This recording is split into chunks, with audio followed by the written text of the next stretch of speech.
Following on the theme of under extraction and over extraction, we're going to show you the same now with filter hand brew methods. So I'm using a Kalita here. I'm using a recipe which is typical 16 to 280. And you can see the water's already draining quite quickly here. It's coming straight through all the way through the filter. You're not getting much time to bloom.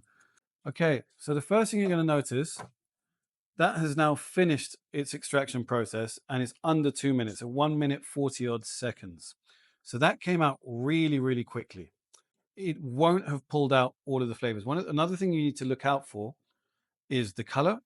See whether it's pulled out all the right flavors or not.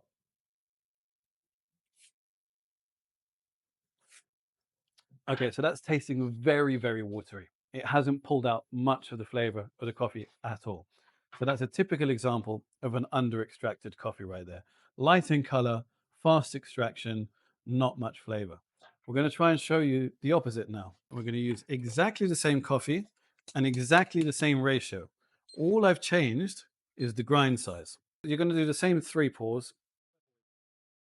So already you can see that the water is not really passing through the dripper very easily at all. And you can see all of the crema on top of the coffee has disappeared as well. And it's still dripping out. These are all signs that your coffee grind is too fine and that you are over extracting the coffee. So the first sign to look out for here is the results of the coffee in the paper filter. You'll see it looks like mud. Now, if we look at the color, have a look at this. Now there's the under extracted one. I'm now going to try the over extracted one. Now I know this coffee quite well, so I know what flavors to expect.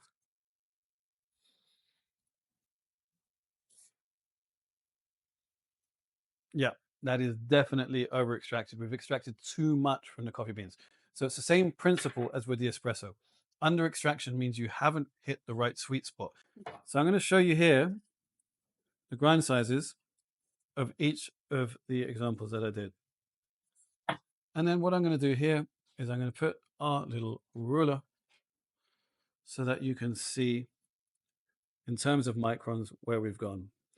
So you can see that this one here has gone way too fine and this one here way too coarse. So this is going to cause an under extraction, not getting enough flavor, and this is going to cause an over extraction, getting all of the bitterness out. Where you want to be is somewhere nicely in the middle.